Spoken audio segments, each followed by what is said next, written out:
Louise Gradwell, our production assistant. You know what this song's called?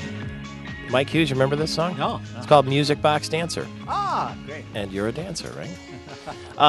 Now let's see. Oh, Shaquille O'Neal, another big star. You bump across the oddest people during these TV tours. I would think. So we're just about to go into the ABC Mixer, which is just where you mix with a lot of different ABC people. And they make an announcement, and they say, oh, there's a few other people have been added to the list of coming, and one of them is Shaquille O'Neal.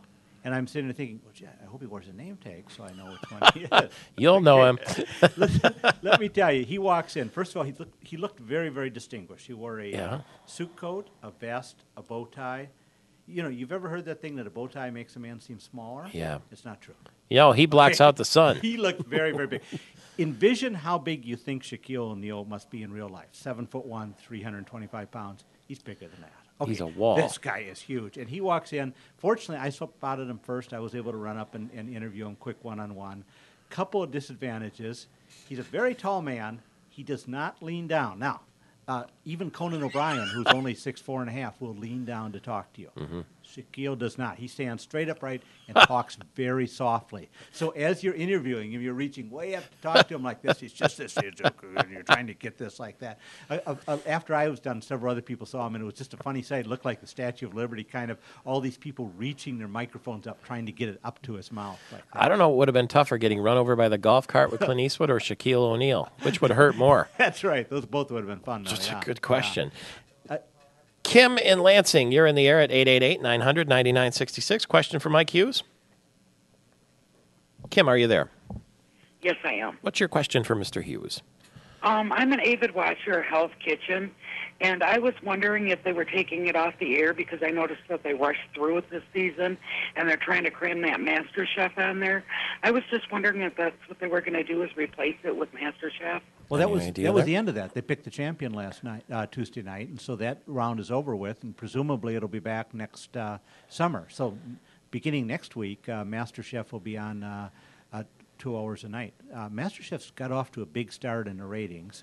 There's a big difference because Hell's Kitchen is about professional chefs. Master Chef is about amateur chefs, both doing well in the ratings. But yeah, no, Hell's Kitchen is done for this year. Okay, Kim, but it's not going away. It'll be coming back. Yeah. Sounds like she'll be happy to hear that. Ken in East Lansing, you're in the air at 888-900-9966. Question for Mike Hughes?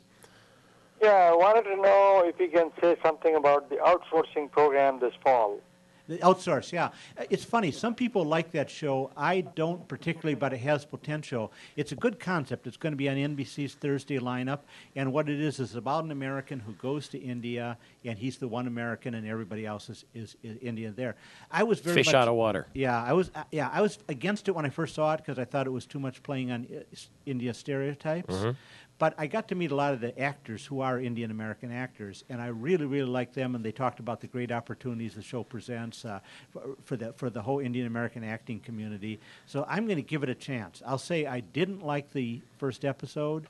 They got time to make it better. Let's hope.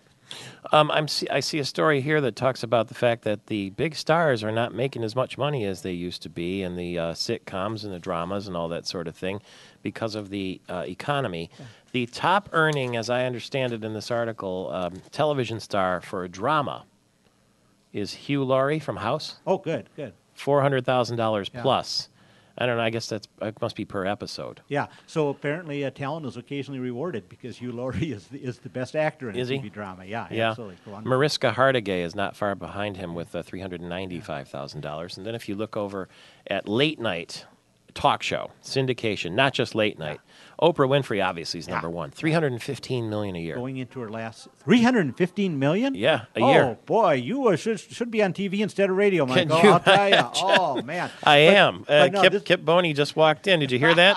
Oprah's getting $315 million. Mike Hughes thinks I should have a meeting with you guys. Let's see man.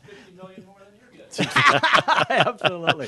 But this is coming up to her last season, this last season, and it's going to have huge repercussions when she leaves after this next Speaking season. of huge, she's putting Rosie O'Donnell on her Oprah network? Yeah, that's a good move by her, although it won't be the light show before. It's going to be more of a one-subject thing. It won't be as good as the old Rosie show, but it's still a good move for her network, which is starting, January, something like that. You know what surprises me? The second-place person in talk TV, Judge Judy. Yeah, but lately you can see the judge shows have just filled up the daytime schedules for a lot of people. Yeah. Charlie Sheen is the top earning Isn't that something? comedian. Yeah.